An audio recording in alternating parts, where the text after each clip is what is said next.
ሰላም ጤና ይስጥልኝ የተከበራችሁና የተወደዳችሁ ተመልካቾቻችን ከብስራት ኤፍኤም የዩቲዩብ ቻናላችን የዕለት ረቡዕ የብስራት ኮምቦ ፕሮግራም ነው ተጀምሯል። ተፈራ ታመነ ከመላው የስቱዲዮ ባለሙያዎች ጋር የጋራ ጊዜን ማሳለፍ ይሆናል። በዕለቱ ቆይታችን ከሰሞኑ የኢንተርናሽናል ብሬክ ነው። በመጪዎቹ ቀናቶች እስከ ቀጣይ ሳምንት መጨረሻ ድረስ የሚከናወኑ የሀገራት ጨዋታዎች አሉ። በተለያዩ የፕሌኦፍ ጨዋታዎች አሉ። ዓለም ዋንጫ ለማለፍ የወዳጅነት ጨዋታዎች አሉ።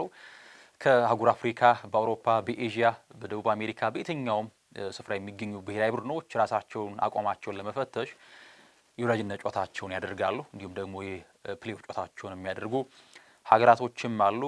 አሁን የክለብ ተጫዋቾች ለብሔራዊ ቡድን ግዳጅ እያመሩ ይገኛሉ። ወደ የሀገራቸው ልምዶችንም ማድረግ ጀምረዋል። ታዲያ ትላንት ጀምሮ ሲወጣ የነበረ አንድ ትልቅ መረጃ አለ። በእንግሊዝ ፕሪሚየር ሊግ ባለፉት ዓመታት በከፍታ ከተቀመጡ ስማቸው ምንጊዜም ፕሪሚየር ሊግ ሲነሳ በክብር የሚነሱ ተጫዋቾች ጥቂት ብቻ ናቸው። ከነዚያ ከጥቂቶቹ ግን አንዱ መሆን እየቻለ የአፍሪካ ኩራት አለ። በቀዮቹ ቤት በሊቨርፑል በድምቀት ዓመታትን ያሳለፈ 2017 ላይ በመርሳይዱ ክለብ አንፊልድ እግሮቹ ደረሱ። ሊቨርፑል ከደረሰው በኋላ ለዓመታት ሲናፍቁት የነበሩትን ከዚያ ማቅ ከለበሰ የዋንጫ ረሃባቸው እንዲታረቁ ያደረጋቸው አንድ ታላቅ የእግር ኳሱ የፈርዖን ንጉስ አለ፣ ሞሳላህ። ሞሳላህ ታዲያ በዓመቱ መጨረሻ በኋላ ከሊቨርፑል ጋር እንደሚለያይ ያሳውቋል። እርግጥ ነው መቃቃራቸው ገና አስቀድሞ ከወርሃ ጥር በፊት ነበር የተሰማው። ተጠባባቂ ወንበር ላይ በመቀመጡ ተጫዋቹ ሜዳ ላይ ባሳየው ደጋግመው ስኬት ቅሬታ ተሰምቶት ነበረ። እንዲያውም ከአፍሪካ ዋንጫ መለስ ዳግም በሊቨርፑል ማሊያ ልንመለከተው እንችላለን የሚል እሳቤም ነበረ። ነገር ግን የኋላ ርቅ አወረዱና ሊቨርፑልና ሞሳላህ በዚያው በአንፊልዱ ክለብ እንደሚቆይ ታወቀ። ነገር ግን የሁለቱ እንግዲህ ተጫዋቹና የክለቡ ትዳር እንደሚፈርስ ታውቋል። 9 ዓመታትን ካሳለፈ የስኬት ጉዞ በኋላ ሞሳላህ ከሊቨርፑል ጋር እንደሚለያይ አሳውቋል። አለመታደል ሆኖ ጊዜው ደርሷል። በዓመቱ መጨረሻም ሊቨርፑል ጋር እለያያለሁ ሲል ሞሳላህም አሳውቋል። ግን ለዘላለም የሊቨርፑል ደጋፊ እሆናለሁ ሲል ነው የተናገረው። ሊቨርፑልን መልቀቅ ቀላል አይደለም። የህይወቴን ምርጥ ጊዜ ሰጥታችሁኛል፣ በጣም አመሰግናል የሚል ሀሳብን ሰጥቷል። ሊቨርፑል ክለብ ብቻም እንዳልሆነ ጠቅሷል። ሁልጊዜም የኔ የቤተሰቤም ቤት ይሆናል ሲል ነው ሀሳቡን እየሰጠው። እናም የግብፃዊ ኮከብ በውድድር ዓመቱ መጨረሻ ነው ከሊቨርፑል ጋር የሚለያየው። ይህ የሊቨርፑሉ ታሪካዊ ተጫዋችም ለአዲስ ምዕራፍ ለአዲስ የህይወት ጉዞ ደግሞ ከመርሳይድ ተነስቶ ወዴት ያምራል የሚለው እጅጉን ይጠበቃል። የተጫዋቹ ወኪልም ሳላህ በሚቀጥለው የውድድር ዓመት የት እንደሚጫወት አናውቅም የሚል ሀሳብ ነው የሰጠው። እንደሚያስታውሰው እንግዲህ ከሳውዲ ትልልቅ የሳውዲ ክለቦች እስከ 150 ሚሊዮን ፓውንድ የሚደርስን የዝውውር ጥያቄ አቅርበው እንደነበር ይታወሳል ባሳለፍነው ጥር። ነገር ግን በሊቨርፑል ውድቅ እንደተደረገ ዘገባዎችም ሲወጡ እንደነበር ይታወሳል። ተጫዋቹ እስከ 2027 የሚያቆይ ነበር ኮንትራት የተፈራረመው። ነገር ግን በስምምነት በጋራ ስምምነት በነፃ ነው ከሊቨርፑል ጋር የሚለያየው። ሞሳላህ ከ250 በላይ ጎሎች ከ100 በላይ አሲስቶች 8 ያክል ዋንጫዎችን ማሳካቱ እንደቻለ ይታወቃል። ሞሳላህ እንደው ሲዝኖቹን እንኳን መጥቀስ ብንችል 2017-18 44 ያክል ጎሎችን አስቆጠረ፣ 16 አሲስቶችን አድርጓል። በመጣበት ዓመት በዚህ ልክ ቁጥራዊ ኢንቮልቭ ማድረግ እጅግ የተለየ ጥራት እንዳለው ማሳያ ነው። ከዚያም ባለፈ 2018-19 27 ያክል ጎሎችን 10 አሲስቶችን ነው ማድረግ የቻለው። 2019 የውድድር ዓመት 23 ጎሎችን አስቆጠረ፣ 13 ደግሞ አሲስቶችን አደረገ። 2021 የውድድር ዓመት 31 ያክል ጎሎችን 6 ደግሞ አሲስት ማድረግ ችሏል። 2022-23 30 ጎሎችን አስቆጠረ፣ 16 አሲስቶችን አደረገ። 2023-24 25 ጎሎችን 14 አሲስቶችን 2024-25 34 ጎሎች 23 አሲስቶች። እንግዲህ ሊቨርፑል ባለፈው የውድድር ዓመት የፕሪሚየር ሊጉን ዋንጫ ሲያሳካ አርነ ስሎትን ሾሞ ነበር። ያንን ከየርገን ክሎፕ የሊቨርፑል ታላቅ ገድል በኋላ እርሳቸውን ተክተው ወደ አንፊልድ የደረሱት ሰው አርነ ስሎት ነበሩ። እና ምናልባት ቡድኑን መልሰው ሲገነቡ ድረስ ሊቸገሩ እንደሚችሉ ይታሰብ ነበረ። በመጡበት ዓመት ግን የፕሪሚየር ሊጉን ዋንጫ ክብር ሲቀዳጁ ሁነኛው ሰው ይህ የእግር ኳሱ የፈርዖን ንጉስ ነበረ።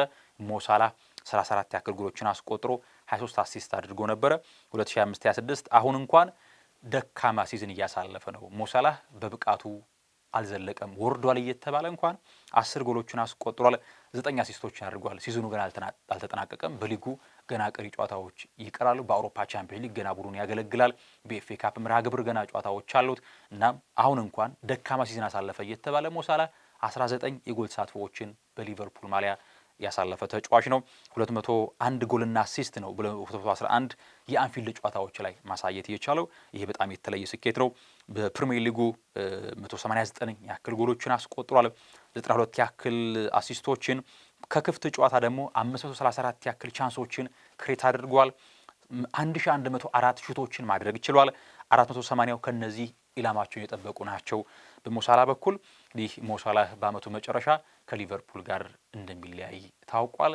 ምንጊዜም ሊቨርፑል ምንጊዜም የእንግሊዝ ፕሪሚየር ሊግ በታሪክ መዝገብ ውስጥ በወርቃማ ብዕር ስሙን ጽፎ ላይነጥፍ ምንጊዜም ስሙን በከፍታ አስፍሮ ይህ ታላቅ የመስመር ተጫዋች ከእንግሊዝ ፕሪሚየር ሊግ ከሊቨርፑል ዳግም እንዳልንመለከተው የመጨረሻ የውድድር አመቱ ይሆናል ማለት ነው። እንግዲህ ሊቨርፑል ከሞሳላ ባለፈ ብዙ ከዋክብቶቹ በቅርብ ጊዜ ነው ኮንትራታቸው የሚጠናቀቀው። ከነዚህ መካከል አንድ ሮበርትሰን በአመቱ መጨረሻ ኮንትራቱ ይጠናቀቃል። ኢብራሂማ ኮናቴ እንደዚሁ ይጠናቀቃል ኮንትራቱ። የዛኛው ከአንድ አመት በኋላ ደግሞ ሁነኛው ግብ ጠባቂ አሊሰን ቤከር፣ መሪያቸው ቨርጂል ቫን ዳይክ፣ ኮርቲስ ጆንስ፣ ጆ ጎሜዝ፣ ሲሚካስ፣ ዋታሮ ኢንዶ፣ ባሴቲች እንዲሁ 2028 ደግሞ ከሁለት ዓመታት በኋላ ዶሚኒክ ሶቦዝላይ፣ አሌክስ ማካሌስተር፣ ሪያን ግራቨንበርግ፣ ፍሬዲኮ ኪየዛ፣ ሪዮ ንጉሙሃ እነዚህ ደግሞ ከሁለት ዓመት በኋላ ኮንትራታቸው ይጠናቀቃልና ሊቨርፑል አሁንም ይበልጥ የክለቡን ሁነኛ ተጫዋቾች ኮንትራት ለማራዘም በጣም በጥሩ መንገድ እንቅስቃሴ ማድረግ እንዳለበት ይታመናል። ምክንያቱም አሁን ላይ ቡድኑ በአዲስ መልክ የግድ መዋቅር ያለበት ጊዜ ላይ ነው። ምክንያቱም ካለፈው ወዳ መስኬቱ በኋላ ዘንድሮ እጅግ ደካማው ሊቨርፑል የተመለከተን የምንገኘው ሊቨርፑል አይደለም ለዋንጫ ሊፎካከር በአውሮፓ መድረክ ለመሳተፍም በጣም እጅግ ያዳገተ የሚገኝበት አመት ነው። ስለዚህ አንዳች የተለየ ስራን ሊቨርፑል በአዲስ እቅድ በአዲስ ፕሮጀክት ዳግም መምጣት እንዳለበት ይታመናል። ሌላኛው የሚነሳው ጉዳይ የኤብሪች ኤዜ ጉዳይ ነው። ይህ ተጫዋች በተለይ ተጫዋቹ ባለፉት 2 እና 3 ዓመታት የመጨረሻው የፕሪሚየር ሊግ 10 ሳምንታት ላይ የመጨረሻው ሲዝን ሊጠናቀቅ 2 እና 3 ራት ሲቀሩት የተለየ ጥራትን የሚያስመለክት ተጫዋች ነው ኤብሪች ኤዜ። በአርሰናል ቤትም ከዚህ ቀደም ከነበረው አቅም ይበልጥ ተሽሎ ነው በአርሰናል ቤት የተመለከተን የምንገኘው። ጎሎችን የሚያስቆጥር ከዚያም በላይ ብዙም አይታወቅም ተጫዋቹ በታታሪነቱ። ምክንያቱም ኳስ እግሩ ላይ ሲገባ ነው አንዳች የተለየ ተአምር የሚሰራ ሞመንተምን የሚጠቀም አይነት ተጫዋች ነው ኤብሪች ኤዜ። ነገር ግን አሁን ላይ ከቅርብ ጊዜያት ወዲህ ተጫዋቹ በጣም ፕረስ የሚያደርግ የሚታትር ከኳስ ውጭ አውቶ ፖሴሽን በእንቅስቃሴ ስንመለከተው ነበረ ኤብሪች ኤዜን እና ወደ ጥሩ ሪትም እየመጣ ባለበት ሰዓት ጉዳት ገጥሞታል። ባለፈው ቻምፒየንስ ሊግ ላይ ነበረ ጉዳቱ የገጠመው፣ የባት ጉዳት ነው የገጠመው። እናም ብዙዎች ሳይጠብቁት በዕለተ እሁዱ የካራባኦ ካፕ የፍጻሜ ጨዋታ በስብስብ ውስጥ አልነበረም በጉዳት። ታዲያ ጉዳቱ ለጥቂት ሳምንት ብቻ የሚያቆየው አልነበረም። ምናልባት ቀላል ጉዳት መስሎ ነበረ። ነገር ግን ተጫዋቹ ከ4 እስከ 6 ሳምንት ከሜዳ እንደሚርቅ ነው የተገለጸው። ምናልባት በቀጣይ የሳውዛምፕቶን ኤፍ ኤ ካፕ ጨዋታ ከዚያም ደርሶ መልስ የአውሮፓ ቻምፒየንስ ሊግ ከስፖርቲንግ ሊዝበን እንዲሁም ደግሞ በኤምሬትስ ከቦርንመዝ ጋር የሚያደርጉት ጨዋታ ከዚያም ማለፍ ሲል የሲቲና የኒውካስል ጨዋታዎችም ሊያልፉት እንደሚችሉ የተነገረው ኤብሪች ኤዜ እና ከ4 ሳምንት እስከ 6 ሳምንታት ያክል ከሜዳ እንደሚያርቀው ጉዳቱ ቢቢሲ በዘገባው አስነብቧል። ይሄ ለአርሰናል መጥፎ ዜና ነው። ምክንያቱም ያለፉት 3 ዓመታት ሁነኛ የክለቡ 10 ቁጥርና የቡድኑ ልብ የሆነው ማርቲን ኦዴጋርድ ሰሞኑ እንግዲህ ተጫዋቹ በጉዳት በጣም እየተቸገረ ይገኛል። እርግጥ ነው ካለፈው ዓመት መጨረሻ ጀምሮ ጉዳት ሲያስቸግረው ነበረ። ከጉዳቱም ጭምር ወደ ቀደመ ብቃቱ ለመመለስ በጣም ተቸግሯል። ስለዚህ የኦዴጋርድን ያክል እንኳን ኢንቮልቭ ማድረግ ባይችል ኤብሪች ኤዜ የተሻለው 10 ቁጥር እሱ ነበረ በአርሰናል ቤት። አሁን ላይ የእርሱ አለመኖር ግን ተጽዕኖ በጣም መጥፎ ነው እንደሚቀርብ ነው በአርሰናል ቤት የሚጠበቀው። ምክንያቱም ኦዴጋርድ እንኳን ከጉዳቱ ቢያገግም እንዴት ባለ መንገድ ወደ ሲስተም ይገባል የሚለው ጉዳይ ጥያቄ የሚፈጠር ነው። ምክንያቱም ኦዴጋርድ ተመልሶ እንኳን ወደ ሜዳ ሲሰለፍ ቡድኑን በተለይ በማጥቃቱ ያን ያክል ሲረዳ እየተመለከት ነው አንገኝም። እርግጥ ነው በአራቱም ማዕዘን ከተከላካዮች ኳስ መቀበል ሊሆን ይችላል፣ በቀኝና በግራ መስመር ኳሶችን መዘወር፣ ከአጥቂዎች ጋር ኳስን ማገናኘት በጣም የተካነ ተጫዋች ነው ኦዴጋርድ። ለአርሰናል እንኳን ጎል ባያስቆጥር አሲስት ቢያደርግ የቡድኑ ኦርኬስትሬት የሚያደርገው ተጫዋች ማርቲን ኦዴጋርድ ነው። ስለዚህ የእርሱ መኖር በጣም ጠቀሜታው የጎላ ነው በአርሰናል ቤት። ነገር ግን እርሱም አሁን ወደ ማች ፊትነሱ እስኪመለስ እስከ መቼ ይቆያል የሚለው ይታወቃል። ነገር ግን በጎው ነገር ኤብሪች ኤዜ እንኳን ለ4 እና ለ6 ሳምንታት ከሜዳ ቢርቅ ኦዴጋርድ ግን በቅርቡ ወደ ሜዳ እንደሚመለስ ይጠበቃል። ቢቻል ከሳውዛምፕተን ጋር በሚኖረው ጨዋታ፣ ካልሆነ ግን በአውሮፓ ቻምፒየንስ ሊግ ከስፖርቲንግ ሊዝበን ጋር ፖርቱጋል ተጉዞ የሚያደርጉ ጨዋታ ላይ ሊመለስ እንደሚችል ኦዴጋርድ ነው ዘገባዎች እየወጡ የሚገኙት። ይሄ በጎ ነገር ነው ለአርሰናል። ከዚያም ባለፈ ግን እንደነ ጋብሪኤል ማጋሌሽ፣ ዊሊያም ሳሊባ፣ ሊያንድሮ ትሮሳርድ፣ ዩሬን ቲምበር አሁንም በመጠነኛ ህመም ምክንያት ወደ ናሽናል ቲም ያላመሩ ተጫዋቾች እንደሆኑ ይታወቃል። እናም የኤዜ አዲሱ ዜና ይህንን ነው የሚመስለው። ወደ ባርሴሎና ወሰዳችሁ። ባርሴሎና እንግዲህ መከላከል ስፍራውን ማጠናከር ይፈልጋል። ምክንያቱም ሃንሲ ፍሊክ በጣም ከፍ ባለ ሃይላይን የሚጫወት ቡድን ነው። ሃይላይን ሲጫወት ደግሞ አንድ ተከላካይ ኦፍሳይድ ትራፕን ከመጠበቅ ባለፈ በጣም ፈጣን ተጫዋች መሆን አለበት። ከመከላከል ወደ ማጥቃት መዋቅር ሲያመራ፣ ከማጥቃት ወደ መከላከል ሲመጡ በጣም በቅልጥፍና ኳሶችን የሚያጨናግፍ ቢውልድ አፕ ላይ የማይቸገር ተጫዋች ያስፈልጋቸዋል። ለዚህ ደግሞ እንደ መፍትሄ ያሰቡት የጣሊያኑን ተከላካይ አሌሳንድሮ ባስቶኒ ነው። ይህ ተጫዋች እድሜ ወጣት ነው። በጣም ፊዚካል ባትል ላይ በጣም ብርቱ ነው። ኳስን በመቾት ይጫወታል። እናም ባስቶኒን ቀጣይ ለማስፈረም ብሉግራናዎቹ ፍላጎት አላቸው። ነገር ግን ኢንተር ሚላን በጣም እጅግ ከፍ ያለ ገንዘብን ከተጫዋቹ ዙር ይፈልጋል ነው የተባለው። ነገር ግን ባርሴሎና እስከ 50 ሚሊዮን ዩሮ ለማውጣት ለባስቶኒ ዝግጁ ናቸው ተብሏል። ምናልባት የውድድር ዓመቱ ከተጠናቀቀ በኋላ እንዴት ባለ መንገድ ገፍተው ይሄዱበታል የሚለው ጉዳይ በጥብቅ የሚታየው ሁነት ነው። አዲሄተር ምናልባት እስከ ዓመቱ መጨረሻ ድረስ ቶተንሃም ስፐርስ ሊያሰልጥኑ እንደሚችሉ ዘገባዎች ወጥቷል። እንግዲህ አዲሄተር በጥሩ መንገድ ኳስን የኳስ ሀሳቢያቸው ጥሩ ከሆነ አሰልጣኞች መካከል የሚጠቀሱ ሰው ናቸው። እናም ምናልባት ኢጎር ቱዶር የሚሰናበቱ ከሆነ ከሌሎቹ ቤት አዲሄተር እስከ ዓመቱ መጨረሻ በቶተንሃም ቤት ልንመለከታቸው እንደምንችል የቴሌግራፍ ዘገባ እያስነበበ ነው የሚገኘው። የኪሊያን ምባፔ ጉዳይ ላንሳላችሁ። እንግዲህ ኪሊያን ምባፔ ባለፉት ሳምንታት ጉዳት እንደገጠሙና ወደ ፈረንሳይ አምርቶ ሕክምና ሲደረግለት እንደነበረ ይታወቃል። ነገር ግን ትላንት አንድ አስገራሚ ዜና ወጥቷል። ኤምአርአይ እንግዲህ ሕክምና ሲደረግለት ተጫዋቹ ያልተጎዳውን ጉልበቱን ነበር ቼክ ሲደረግ የነበረው የሚል ዜና ወጥቷል። እንግዲህ የሪያል ማድሪድ የሕክምና ቡድን አባላት በስህተት ያከሙ ጤነኛውን የምባፔን እግር እንደነበር ነው ዘገባዎች የሚያሳዩት። የሕክምና ባለሙያዎቹ እንግዲህ ኤምአርአይ ምርመራ ያደረጉት በስህተት የተጎዳውን ሳይሆን ጤናማውን ጉልበቱን እንደነበር ነው የታወቀው። በዚህ ምክንያት በምርመራ የተገኘ ነገር ባለመኖሩ ኪሊያን ምባፔ ጤናማ ነው በሚል ጨዋታዎችን ሁሉ እስከ መከወን ደርሶ ነበረ።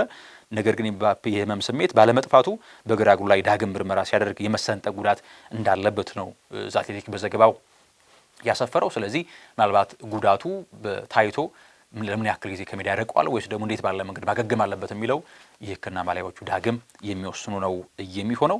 ነገር ግን በዚህ ፕሮፌሽናል በሆኑ ትልቅ ባለሙያዎች በሪያል ማድሪድ ደረጃ በዚህ ክስተት መፈጠሩ ብዙዎችን ያነጋገረ ጉዳይ ሆኗል። ሁለት ሀሳቦችን ላንሳ ከቼልሲ ጋር በተያያዘ የመጀመሪያ የሞሴስ ካይሴዶ ጉዳይ ነው።